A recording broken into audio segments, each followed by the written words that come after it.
Programa informativo de Producción Nacional, con elementos de lenguaje, salud, sexo y violencia, que solo bajo la supervisión de padres, madres, representantes o responsables, es apto para niños, niñas y adolescentes.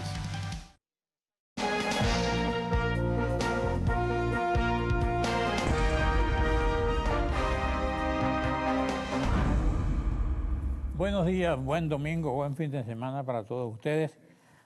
Esta mañana voy a entrevistar en la primera parte a Mixi Capriles de Ledesma, en la segunda parte al economista Francisco Faraco, quien nos va a hablar de las proyecciones de la economía durante este año. Antes quisiera hacer un comentario porque esta semana despedimos nosotros a, como yo le digo, Sofía la Inolvidable.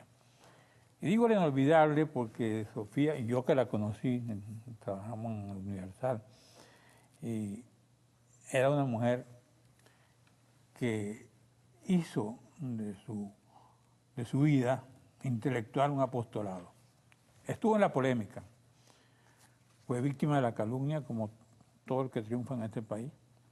Después, muchas veces, los mismos que la atacaban ahora la están elogiando, forma parte un poco de lo que llamo la hipocresía social en algunos sectores de la población.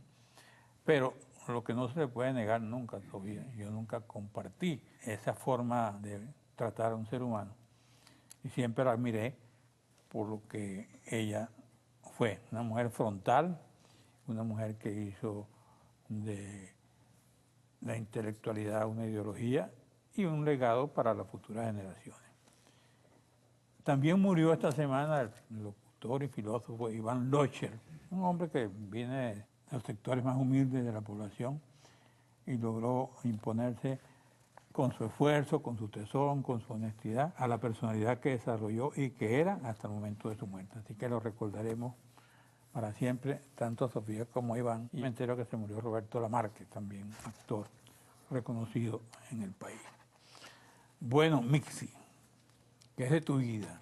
¿Cómo has recibido tú el año 2017? ¿Cómo está tu esposo en este momento? Bueno, gracias, Carlos. Bueno, Antonio está como siempre muy firme, muy claro en todo lo que está pasando en el país y bueno, insólitamente cumplió el domingo 2 años de injusta prisión, 3 años cumplió Leopoldo el sábado y bueno, todavía, Carlos, sin saber por qué Antonio Ledesma está preso. Está en un limbo judicial y bueno, lo que sí sabemos es que realmente el que le gane aquí alguna elección al partido del gobierno, pues tiene la espada de Damocles de que le hagan lo que le hicieron a Antonio Ledesma. Ese es algo que pudiéramos decir un porqué. ¿En su caso no ha habido sentencia? No hay sentencia, hay un limbo judicial. Entre otras cosas, ¿cómo puede haber sentencia cuando, por ejemplo, el avión Tucano nunca se supo dónde estuvo ese avión Tucano? O sea, tú para sentenciar tienes que tener algunas pruebas, ¿no? El avión Tucano que él, junto con Julio Borges, iban a artillar 12 puntos la ciudad de Caracas y fueron señalados muy claramente, Miraflores, en fin, en varios sitios de la ciudad capital.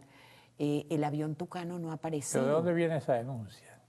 ¿Quién hace la denuncia? La denuncia... ¿Quién la sostiene en los tribunales? Sí, Bueno, en su libelo está... la denuncia está grabada, no una vez, muchas veces, entre otras por Nicolás Maduro, que lo dijo, ¿no? Y las personas, pues, que... Pero hubo una persona que fue, que declaró, que lo vio, que oyó, que estaban conversando. No se sabe, Carlos. Hasta ¿Eso no está en el expediente? Sí, está. Un avión Tucano que Julio Borges y Antonio Ledesma, con ese avión Tucano... ¿Quién era el piloto? No sabemos, no hemos visto nunca ni una foto... Un dron. Sí, no era un dron algo, tampoco. sí. Producto de la mente calenturienta de un gobierno que se siente constantemente perseguido hasta por su sombra. Lo otro que es que uno lo explica en el exterior, Carlos, y no te lo entienden. Es algo imposible que en el exterior gente con algo de sindéresis, de lógica, te pueda entender por qué está preso Antonio Ledesma. Otra de las causas es, esto también figura en su expediente, en su libelo, que un militar que tenía 7 meses en la tumba, 7 meses tenía, firma de su puño y letra que él oyó cuando Julio Borges y Antonio Ledesma iban hasta pena me da, lo digo con mucha vergüenza, ¿verdad? Porque es algo que da pena que un gobierno invente tanto, ¿no? Y que el Poder Judicial se preste. ¿Oyó qué en la tumba? Sí, oyó, no, en la tumba no, lo oyó afuera. Y a él lo meten en la tumba. Entonces él oyó cómo Julio Borges y Antonio Ledesma iban a asesinar a Leopoldo López. No sé si tú te recordarás que por un tiempo largo el gobierno comunicó, dijo que ellos tenían a unos opositores grabados, ¿no? Y explicando cómo iban a asesinar a Leopoldo López. Ok, en la próxima parte me vas a explicar dónde están esas grabaciones.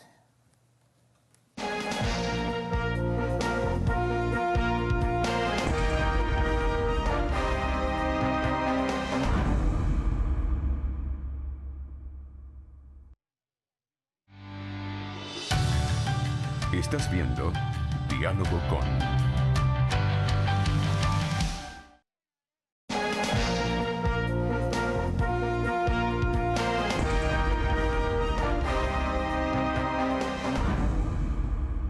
Bueno, Mixi, explícame eso de las grabaciones, ¿cómo es eso? Lamento, Carlos, no poder abundar mucho porque es que es algo tan insólito. Esas grabaciones, yo le dije en días pasados a través de una entrevista que me hicieron, estábamos en la Fiscalía, por cierto, llevando uno de los tantos en la Defensoría del Pueblo, de los tantos comunicados que hemos llevado pidiendo la libertad de los presos políticos.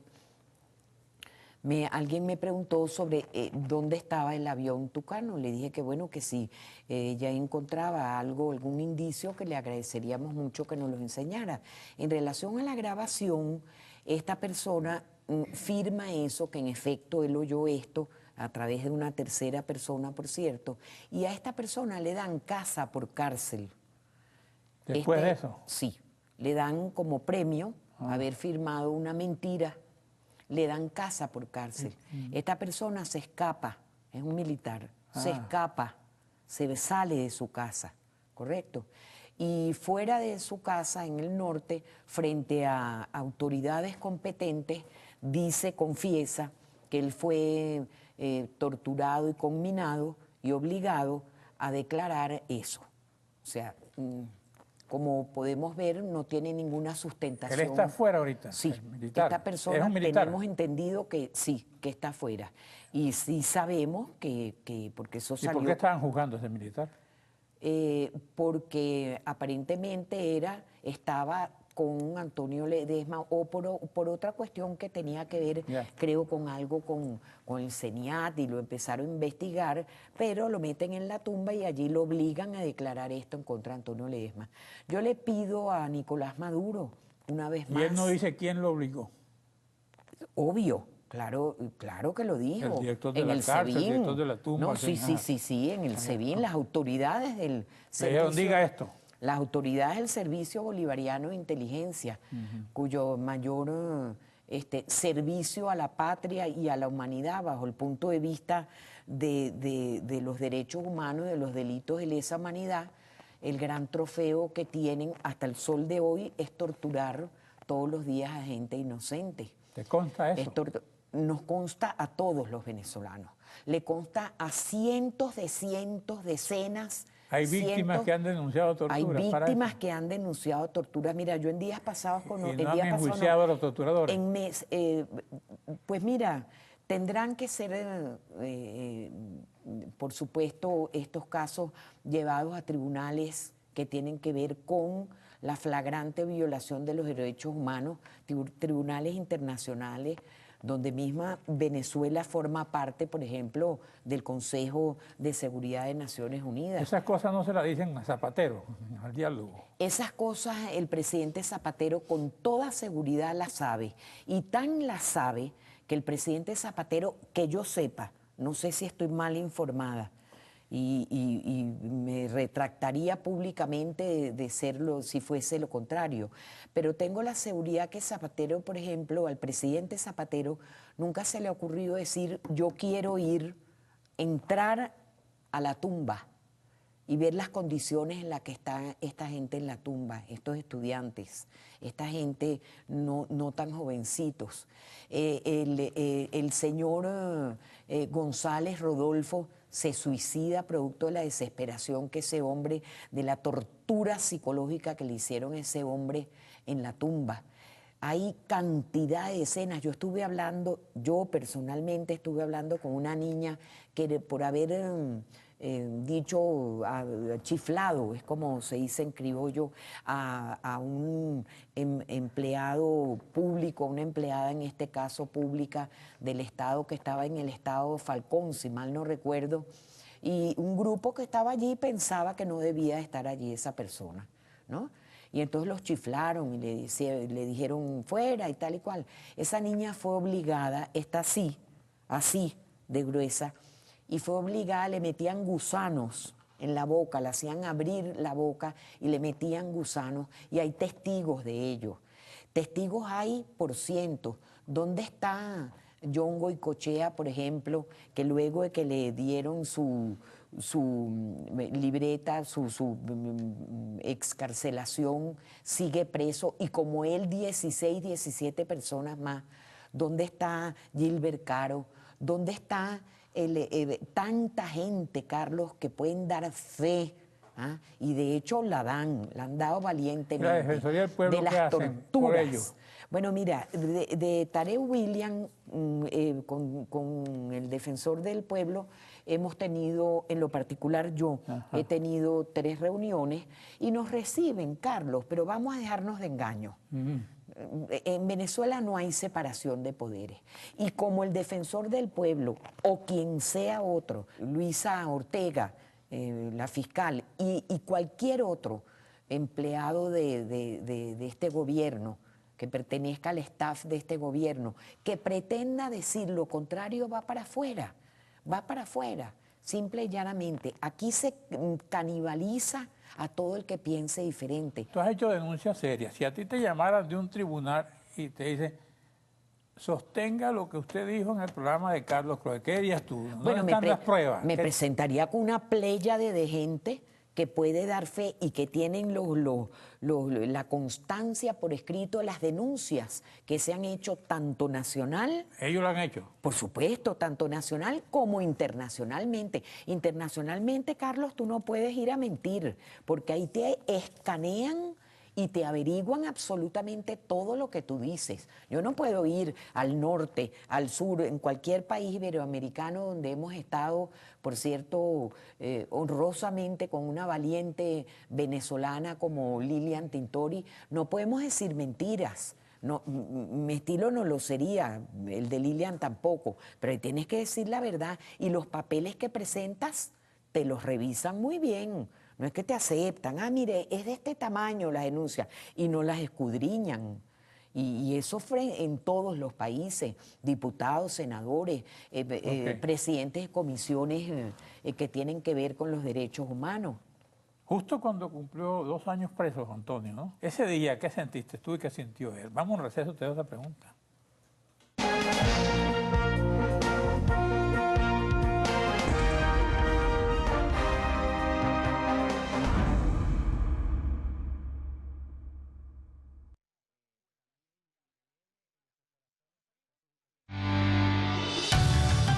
Estás viendo Diálogo con...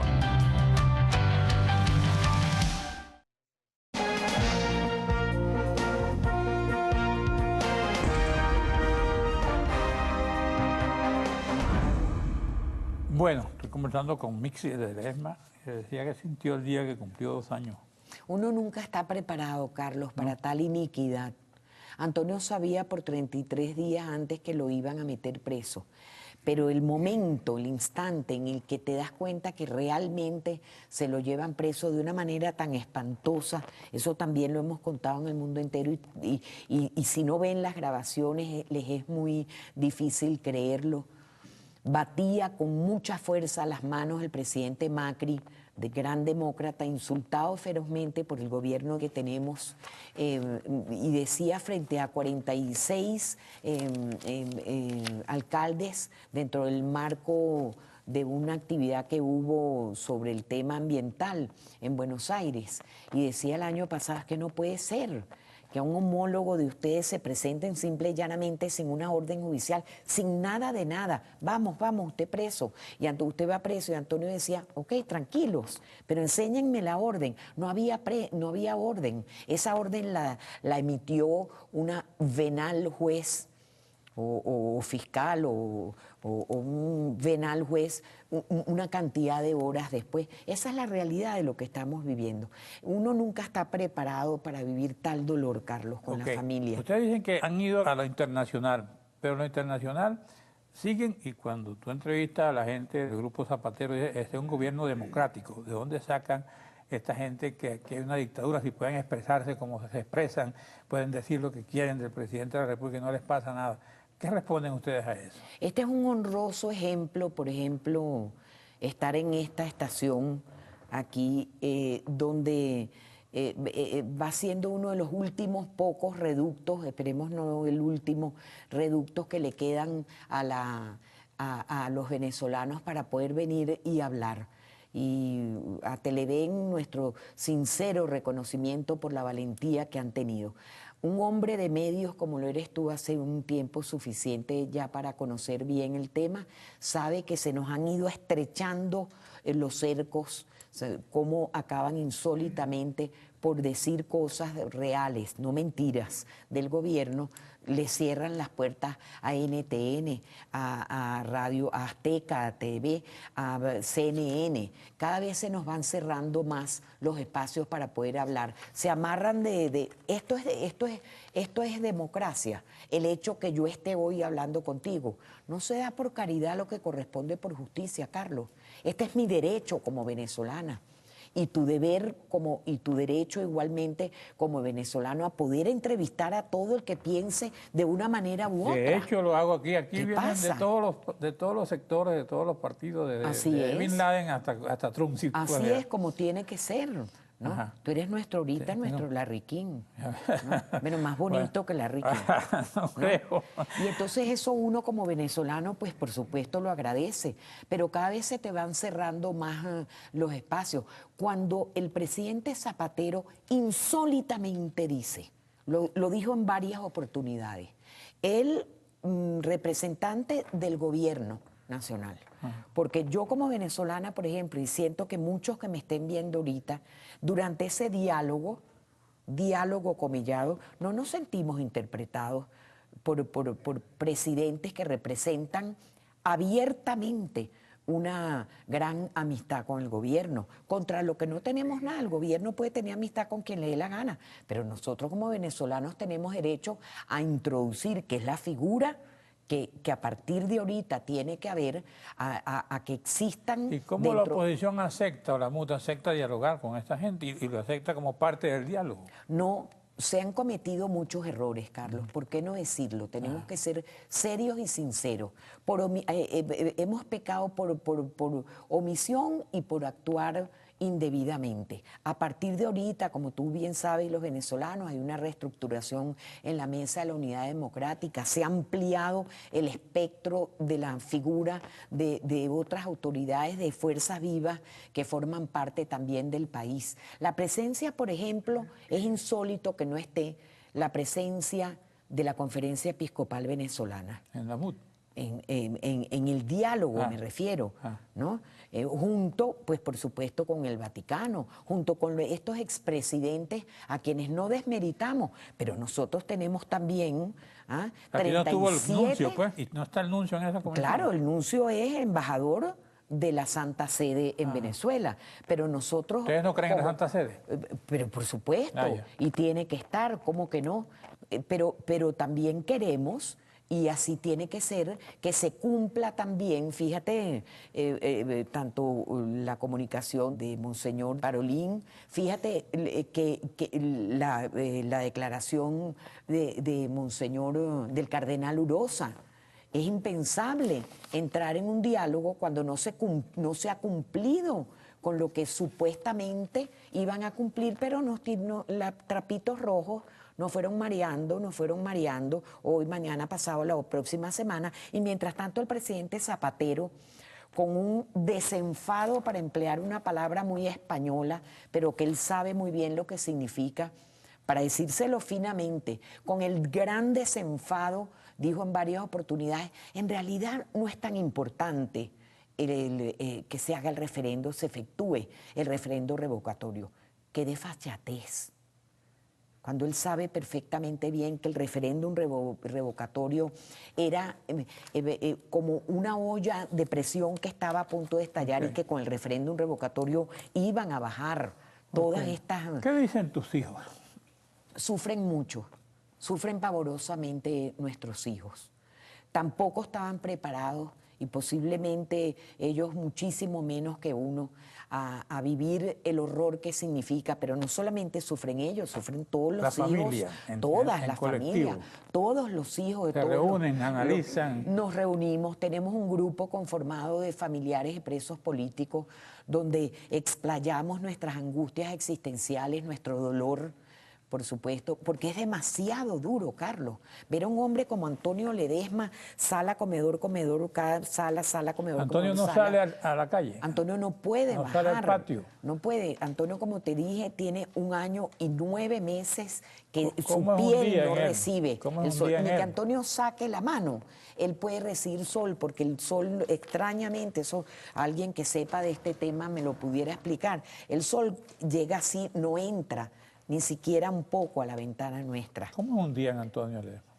Un día de mucha, siempre, todos los días, de lunes a lunes, de mucha reflexión diaria. ¿A qué hora se levanta? Antonio ¿A qué hora es se analítico, acuesta? ¿Lee? se levanta todos los días a las 5 de la mañana, lee muchísimo, ¿no? Y sobre todo participa mucho del acontecer diario a través de los medios ¿Tú de sientes comunicación. rabia? Yo siento profundamente un dolor muy grande, y siento rabia también, siento una rabia. ¿Sientes odio? No, odio en absoluto, porque si no, no pudiera estar al lado de un hombre como Antonio. Si sintiera odio en mi corazón, Antonio no En me estas lo circunstancias, aceptaría. has llorado mucho. He llorado mucho, he llorado mucho. ¿En quién te refugias? He sido en mis hijas y en Antonio, que me dice, mi amor, esto va a pasar. ¿Eres católica? Esto profundamente católica soy, y si no creyera en Dios no pudiera estar sentada ahorita frente a ti. ¿En qué santo crees? Tengo, Con más para mí devoción. la Virgen de Coromoto, pues por supuesto nuestra chinita. ¿Tú aspiras a un milagro?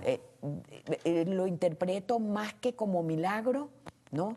Como algo que después de esta debacle que vivimos, que por supuesto siempre los milagros los entendemos, los queremos y los aceptamos, pero lo interpreto como el final que ya se acerca de un gobierno que no ¿Tú pudo has visto a Antonio gobernar. llorar de rabia? No de rabia. De rabia no, De sentimiento, de dolor, de por dolor. lo que en un momento dado ha sentido que él de una u otra manera ocasionó u ocasiona, pero no de dolor. ¿Tu Ni de posición te ha dolor, traído ni de odio. problemas? ¿Mi posición en dónde? ¿Frente a quién? Frente al gobierno, frente a... Con toda seguridad. Te ha traído muchos problemas. Pero con toda Te han seguridad. insultado. Bueno, imagínate tú, la llegada de Lilian Tintori y yo fue una de las cosas más humillantes que una mujer puede vivir, y lo vivimos Lilian Tintori y yo en días pasados, producto de la gente del canal de todos los venezolanos. ¿Qué sentiste tú en ese momento? Sentí cómo la injusticia priva en nuestro país y cómo hay venezolanos de primera y de segunda. Gracias, Mixi Ledesma. En la próxima Gracias. parte voy a conversar un tema distinto. Francisco Faraco, economista. Gracias.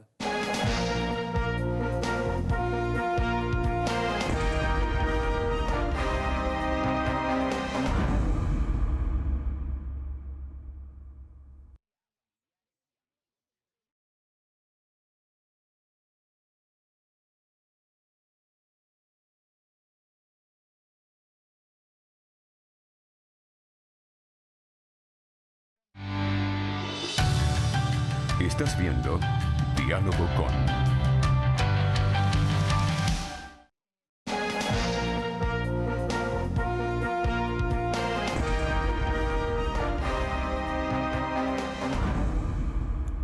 Ahora estoy con Francisco Faraco, economista, falconiano y historiador, muy estudioso de la política nacional y de la economía también, una mezcla medio rara, pero bueno, él se le ingenia para hacerlo todo bien. Y hay muchos temas, por lo menos 2 o 3, que tratar con Francisco, que él nos puede orientar sobre esto. Por ejemplo, aquí estoy viendo yo que la canasta básica subió 621.106,98 céntimos, pero el sueldo aumentó a 108.000 el salario integral, ¿no? Un poquito más. Un poquito más, Sí. 148. 148. Ah, este tema.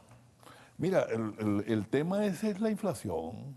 No hay manera que en un ambiente de inflación, como el que hay en Venezuela, pues, inflación desatada, desbordada y auspiciada e inoculada desde el gobierno, que los salarios puedan alcanzar los precios. Aquí la causa primigenia de la inflación es el financiamiento monetario, el déficit fiscal. Es decir, el gobierno, como lo vemos, quiere gastar lo que quiere gastar y no tiene suficiente ingreso orgánico, recurre al financiamiento del Banco Central, es decir, a la emisión de dinero sin ningún respaldo, sin respaldo de divisas, sin respaldo de oro, y sobre todo en un país donde la política económica se ha orientado a hundir la productividad venezolana. Entonces usted recibe más sueldo pero produce menos, bueno, entonces el resultado es inflación. Más nadie, eso se come cualquier salario. Y si vuelven a aumentar, Es que a mí lo que me asombra es que después de esos potoscientos aumentos de sueldo, el presidente Maduro, el presidente Chávez y los anteriores no hayan visto la evidencia de que cada aumento de sueldo al día siguiente produce un ¿cuál es la aumento de precio. solución? ¿No aumentar? No, ¿La solución? la solución es cambiar, en esto, cambiar todo lo que estamos haciendo mal. O sea, la solución es, por una parte, tienes que hacer un respeto a la propiedad privada. O sea, en Venezuela no hay producción. ¿Y por qué no hay producción suficiente? Porque se han cerrado de 12.000 fábricas que habían, se han cerrado como 9.000. ¿Por qué? Porque los precios no son... el empresario no puede manejar sus precios, por lo tanto no puede manejar sus costos. Eso se conoce desde la época de Diocleciano, en el Imperio Romano. En segundo lugar, porque la justicia en Venezuela no es pareja. Hasta ahora, yo no sé cuántos años, no hay un privado que le haya ganado un juicio al gobierno en el TCJ.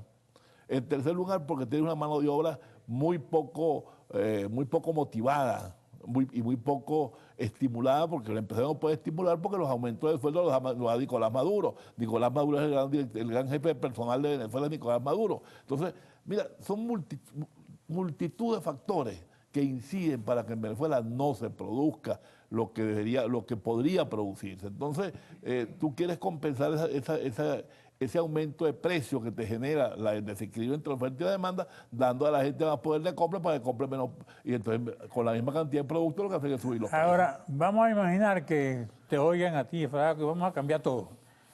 ¿En cuánto tiempo Eso sí es una pregunta difícil. A recuperar la situación? Porque tenemos 100 años viviendo del cuento. Ajá. Leí yo al doctor Pérez Abad diciendo que había que sustituir importaciones o producción nacional. Pérez Abad, eso lo dijo Raúl Previch en los años 40. Ya no hace falta que tú lo digas. Eso es tan viejo como puedo serlo yo, porque más o menos nació con mi tiempo.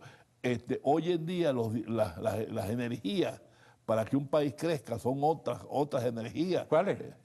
Básicamente el conocimiento.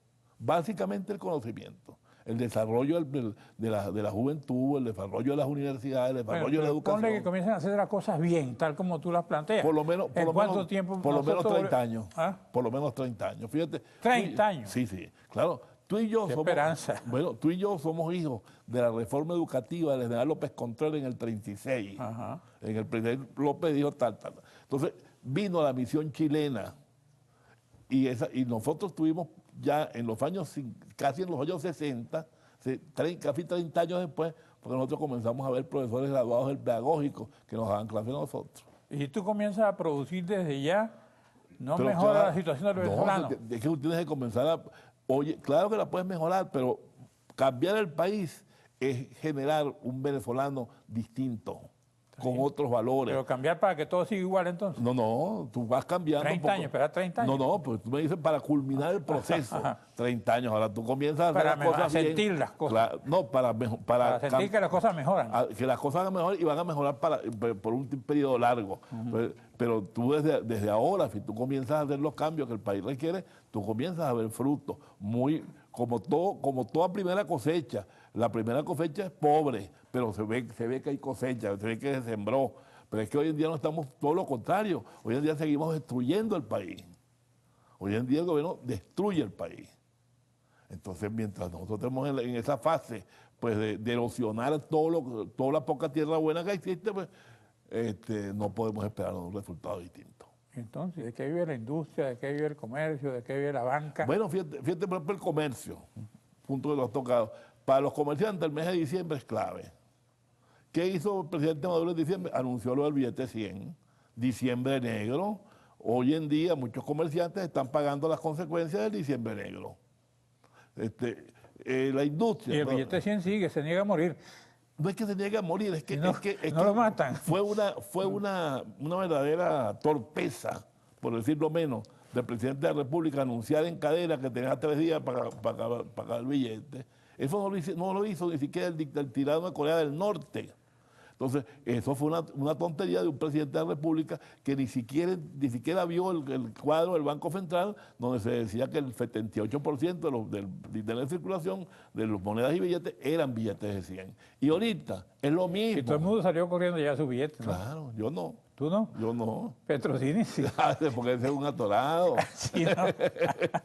Entonces, Bueno. hoy en día, ¿qué han hecho el gobierno en estos meses? Mira, de acuerdo con las últimas cifras, el 0,5% de las monedas y billetes en circulación es que son del nuevo cono monetario. Venezuela tiene el cono monetario de mayor altura en el mundo, 12 especímenes en billetes, 12. Y ahora llegaron los billetes de 1000. ¿Cómo mejora eso la cosa? Bueno, nada, pues es que el problema que tiene... 30 millones de piezas de billetes de 1000. Eso no es nada, ¿No? eso no es nada. ¿Por qué ¿Por no qué? es Porque nada? tú llegas a un botiquín ahí en Bocaroa con un billete de 1000 y nadie te va a devuelto porque no han puesto lugar los billetes de 500 porque los billetes de 100, entonces la gente no quiere los billetes de 100. Maduro desprestigió el billete de 100, que le restó aceptabilidad, que es lo que vincula a este nuevo cono con el viejo cono. Que hay billetes hasta de 50.000, No, hasta 20.000 van a llegar. ¿no? Sí. Por ahora hasta 20.000. De 5.000. Yo te pagué con un billete de 20.000 en una cafetería. Y entonces me dijeron, no, yo dije, déjalo ahí, me vas quitando de ahí. Ajá. Hacer un vale al revés, pues en lugar de firmar un vale, me firmé el vale de la Y cafetería. entonces, ¿cuántos billetes vamos a necesitar para que tú comiences a ver los billetes nuevos? ¿Tú crees que el billete de 100, el 20 de marzo no perece? Por supuesto que no. ¿No? No, ¿Lo tienen que van a prorrogar otra vez? Prorrogar otra vez. Bueno. Todas estas cosas son mentiras, es para que la gente crea. Es que el problema es ese, el problema es que todo se hace de mentira. Todo es de embuste, pues. Bueno. Como diríamos nosotros en nuestra tierra, todo es de embuste. Entonces, la inflación está en 18% este mes. No, que es un mes muy bajo. Eso proyecta una inflación de casi 700% en el año. Pero es que los estimados que hay para el año están en el orden de los 1.200 a 2.000%. Porque no hay ninguna, ese es el estimado del Fondo Monetario. No hay ninguna acción de política económica que apunte en la dirección de detener el proceso de inflación, todo lo contrario. Un receso, regresamos con Francisco Faraco.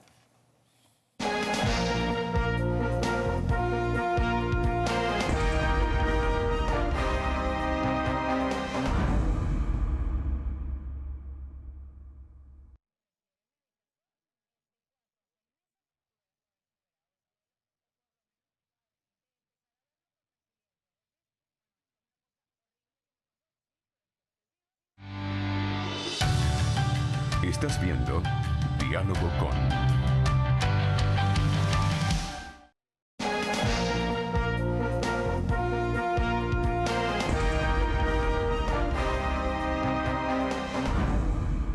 Bueno, uno de los temas que domina muy bien Faraco es el tema monetario. ¿Cómo ves tú esa situación ahorita? Un auténtico un desastre. ¿Por qué? ¿Por qué? Porque el Banco ¿Pero Central... tú no ves nada bueno?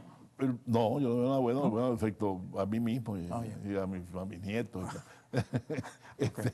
Mira, el Banco Central dejó de ser un banco que procura la estabilidad de precios en Venezuela. El Banco Central es, es la SECA del gobierno. SECA se llamaba en la colonia los sitios donde se acuñaba moneda. Bueno, eso es lo que es el Banco Central. Entonces, desde el Banco Central no se hace ninguna acción para procurar la estabilidad de precios. Pero es que además, para que tengamos una idea de lo que ha sido este desastre, porque si el deslave de Vargas fue un desastre para todos, ¿por qué se produjo el deslave? Un exceso de agua socava la tierra y entonces se vienen las piedras y bueno, ese gran desastre que hubo. En Venezuela hubo un gran desastre también, unos precios del petróleo elevadísimos que socavaron toda la base productiva del país. Bueno, hoy en día estamos viviendo el desastre. Una idea, hoy en día un dólar está en el dólar today en 4.300 bolívares. Esos son 4.300.000 bolívares.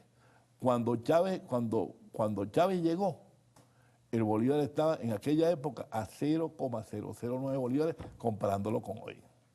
Entonces, ¿cuál es la magnitud del desastre en Venezuela? Esa es una medida exacta de la magnitud del desastre en Venezuela. La gestión económica del chavomadurismo es la más desastrosa en la historia de Venezuela. Ni siquiera pues las del siglo XIX, ninguna de esas. Esto es un auténtico desastre. Entonces, ¿qué inventan? ¿Cuál es la única medida que inventan? Primero, la gran medida es anunciar que van a anunciar.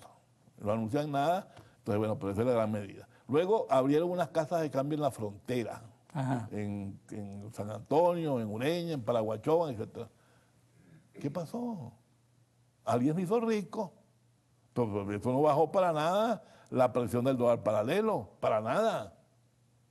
Entonces, no hacen lo que hay que hacer. Lo que hay que hacer es contener la emisión inorgánica de bolívares y abastecer ese mercado paralelo en lo que se pueda abastecer, pero tratando de echar hacia abajo. ¿El bolívar está sobrevaluado hoy? No, tremendamente subvaluado. A 4.000 bolívares por dólar nos exportamos hasta nosotros, pues. Bueno, tienes 2 millones de venezolanos en el exterior. Ajá. Y eso le pega a la gente, porque tú no sientes que la gente... Que si le pega y le pega con... No protesta, no, ¿Cómo que no protesta? No reclama. No, la gente hace colas, porque es que el problema es que en Venezuela... Le hace cola con tranquilidad. No, las colas son un sitio de exasperación enorme. Lo que pasa es que la gente, ¿qué va a hacer la gente? Como decía Tales de Mileto, dame pan, dame queso y comenzaría a pensar. Por eso me parece que la gestión... ¿Y ahorita le están dando pan y queso? No, ni pan ni queso. Entonces, plan están pensando. Plan es lo que le dan. Mira, por eso es que la gestión política en Venezuela, a mi juicio, tiene la dirección totalmente equivocada. El venezolano no está hoy para pelear por la libertad de expresión, nada de eso. El venezolano quiere pan y queso. Entonces, ¿cuáles son por lo que el venezolano está dispuesto a luchar? Por alimento, por medicina y por seguridad. No es por la libertad ni por esas nociones abstractas. Eso luchan en los Estados Unidos, pero la gente manifiesta contra Trump por la libertad, contra la xenofobia, etc. Pero aquí no, aquí tiene que ir a la comida, a la medicina y a la seguridad. ¿Y la oposición está dando pan y queso?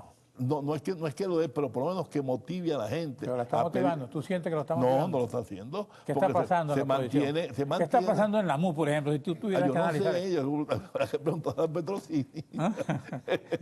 Pero no, pues yo creo que lo que yo sí creo es que hay que modificar la dirección y el contenido de las consignas.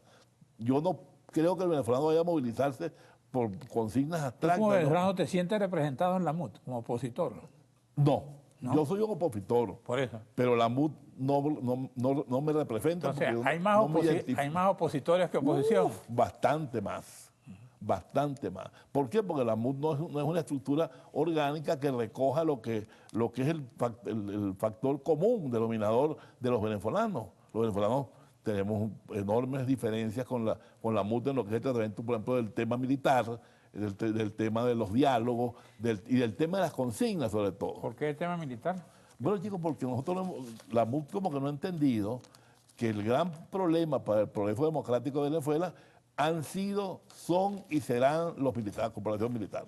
La corporación militar está educada en un enorme diferencia con el mundo civil. Para ellos son ordenados, ellos son maravillosos, ellos son los que más saben, tal, y nosotros los civiles somos unos desordenados, unos patulecos, etc. Entonces, no, esa división no puede existir en una sociedad. Tan necesarios somos una sociedad, los civiles como los militares. Pero los militares, en este gobierno, Hugo Chávez, el de ellos, pues, este gobierno no es de los civiles. Esto no es de que si Atareque la... No, este es un gobierno de los militares. Llegó un militar y ese militar le entregó a su compañero, pues, a su compañero es el Estado venezolano. Y el primer latrocinio fue el Plan Bolívar 2000. En todos los latrocinios que se han presentado en Venezuela está metido un militar. Entonces la corporación militar tiene que limpiarse. O sea, dicen muchas veces, no, pero es que tú generalizas. Está bien, es incorrecto generalizar. Claro, porque todos los militares no son como tú piensas. Pero el que no lo sea, que dé un paso al frente y dé su nombre. Bueno. Como si tú y yo estuviéramos en una fiesta y alguien dice una soberana mala palabra o lo que sea. Entonces, ven esos borrachitos, yo no soy el borrachito. Entonces, si usted no está en ese mundo de corruptos, dé un paso al frente y dé su nombre. Bueno, entonces, ¿qué vamos a hacer, chicos, para salir de la economía? Bien. Hacer lo que ha hecho todo el mundo. Todo el mundo. Todo el mundo lo ha hecho. Tienes que liberar los precios, dejar que el empresario maneje sus empresas, manejar los precios, los salarios. El control del cambio liberal. Claro, pero ¿Cambio libre o cambio único? Cambio único. No tiene por qué ser libre, pues, pero tiene que ser único, porque es mientras tú tengas el arbitraje de que tú pasas por ejemplo, lo que estamos viendo con los clubs, chicos. Le dan los dólares a 10 bolívares. Ellos llenan la busaca con $30, la caja. 300 bolívares le costó. ¿Cómo la venden? A 10.000, a 11.000, a 12.000. ¿Y a cómo cambian los bolívares? Nadie sabe. Nadie sabe dónde van esos reales. Entonces, mira, nosotros no podemos seguir viviendo en el nadie sabe. Entonces, aquí se contrataron obras por 40.000 o 50.000 millones de dólares para el problema eléctrico. Entonces, los problemas eléctricos siguen. Odebrecht. No, y Odebrecht y otros muchos más. Entonces, General Mota lo citan a la Asamblea. No va porque Maduro dijo que no fuera. Entonces, mira, nosotros podemos seguir viviendo así, pues. No puede ser que el país esté pagando las consecuencias de los desafueros de Hugo Chávez y Nicolás Maduro. ¿Tú cómo ves esa relación Asamblea-Gobierno? Que uno dice una cosa, el otro no la acepta. Muy negativa para el país, pues es que, como decía el ¿Pero cómo se resuelve eso? Como decía General López Contreras, el Estado es un todo orgánico. Cómo no, la Asamblea puede tener su posición y el Ejecutivo sus posiciones, pero a la final tiene que haber más... eso no se resuelve, una de las cosas porque al gobierno no le interesa que se resuelva. Cuando al presidente de la República está en su mensaje, él expone, dice, todo esto a pesar de que el petróleo bajó a 12 y estamos todavía, las misiones sociales siguen los programas en favor del pueblo. ¿Por qué? ¿De dónde sacan los recursos? Del Banco Central. Claro. Eso que dice Maduro es uno de los factores que eleva la inflación en Venezuela. Porque ellos, PDVSA es una compañía que está, desde el punto de vista de su caja, está quebrada. Y sociológicamente, psicológicamente, ¿al pueblo le interesa la inflación o tener dinero? Tener dinero que le rinda. Ajá. Uno antes con 20 bolívares estaba resuelto. Hoy en día con 20.000 no haces nada. Entonces, el problema es ese. El problema es que el gobierno dice todo eso porque al gobierno le cuesta cero imprimir más gasto público. Porque yo una vez estaba entrevistando a Cerney en Brasil y le preguntaba, porque estaba la inflación disparada, yo no sé, a 5.000, no sé cuánto era que estaba, el real era aquella del sucre, que era la moneda de ese tiempo. Entonces le digo, ¿y si a usted no le preocupa la inflación, esta inflación en esta magnitud? Y me dice, mire, ven acá, sube, ve aquí. Usted ve esa gente esa que está ahí en la playa, Copacabana, ese es un gentío. Esa está disfrutando. Mientras yo vea ese gentío ahí, no me preocupa. Está bien, porque él veía Copacabana, pero no veía para atrás. No veía las favelas de Río, no veía las favelas de Sao Paulo, no veía cómo ¿Dónde estaba están las favelas aquí? Bueno, nos asomamos ahí, vemos la más de favela de América Latina, que son los Cerros de Petare. Los chorros. No, las favelas de Petare, las favelas de Katia, las favelas de San Agustín, todo en Venezuela. Tú dices que PDVSA está quebrada, Desde el punto de vista de su pero caja. sigue pagando los bonos, sigue pagando los No intereses. está bien, ¿a costa de qué? A costa del hambre venezolano. Aquí se paga bono a sostenedores, que son en su mayoría gente vinculada al gobierno, porque el venezolano está pasando hambre y no tiene con qué vacunarse. O sea que si tú fueras PDVSA no pagara los bonos. No, si yo fuera PDVSA, este desastre nunca hubiese ocurrido. Porque yo no hubiese hecho lo que ha hecho PDVSA. No hubiese aceptado jamás lo que aceptó PDVSA. Es que era pasar el dinero a una caja negra que llaman el Estamos Fonden. terminando el programa, te voy a dar unos minutos más. Que, por ejemplo, dije que unidad tributaria pasará a 177 a 300. Explícale eso a la gente en un lenguaje Bueno, como tú el sabes. impuesto no se liquida en base a bolívares, sino en base a unidades tributarias para mantener cierta constancia pues, en el ingreso del fiscal del Estado. Entonces, usted no calcula el impuesto como antes, porque tanto bolívares, tanto no. Usted calcula en base a unidades tributarias y liquida en base a unidades tributarias. Entonces, no hay que subir la tasa impositiva como era antes, pues se sube la tasa de 10 a 15%, no subes el valor de la unidad tributaria, que es igual que subir la tasa impositiva en impuesto a la renta. Entonces, hoy en día, ese es un golpe durísimo, no solamente para el comerciante pequeño y mediano, es un golpe durísimo para las familias. ¿Por qué se sube una unidad tributaria? Porque se reemplaza el incremento de la tasa impositiva por un subterfugio que es el incremento de la Por unidad ejemplo, tributaria. como dices tú, tus cobres disminuyeron o aumentaron con esa unidad tributaria. No, por supuesto que en términos reales van a disminuir, ya disminuyeron, porque ya los comerciantes están, y quienes venden servicios, etcétera, ya calculan sus nuevos precios en base a lo que les cuesta la unidad tributaria pagar a su gente. ¿Cuántas unidades tributarias tienes tú en el banco? Oye, no tengo ninguna. Ok. Yo soy pobre. Gracias, Francisco. Gracias a usted, amigo televidente. Nos vemos aquí el próximo domingo a esta misma hora.